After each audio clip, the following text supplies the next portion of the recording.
Good morning, boys and girls. Happy Thursday. Today we're going to continue talking about magnets.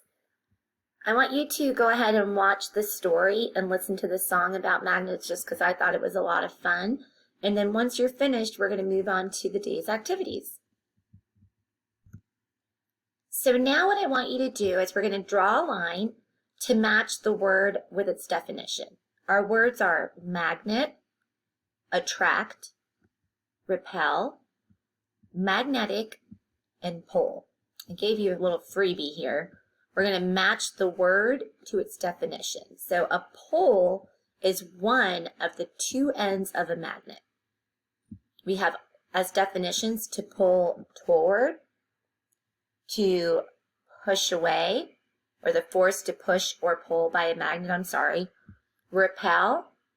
We have an object with a magnetic force, one of two ends of a magnet, or to push away. So your job is to draw the lines to connect the different words to their definitions.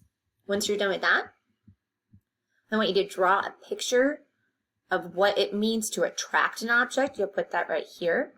And then draw a picture of what it means to repel an object and put that right here.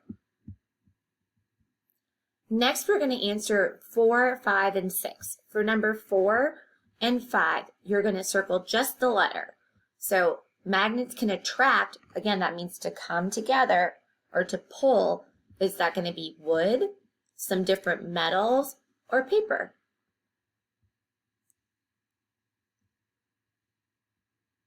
Number 5 can repel, magnets can repel or push away. So that's to repel. Are they going to repel feathers, paper clips, or other magnets? Go ahead and circle the letter that you think is correct. Awesome. Now we're going to move on to number 6. So we're going to circle the statement or the sentence that is true, which means 100% correct. And then we're going to put an X over the statement that is false. It's not true. It is a no statement. So we have only red magnets have magnetic force. If you think that is true, then circle it. If you think it's false, boop, put an X in front of it. And then here's our second statement. All magnets have magnetic force. Circle or exit. That's it for today. See you tomorrow.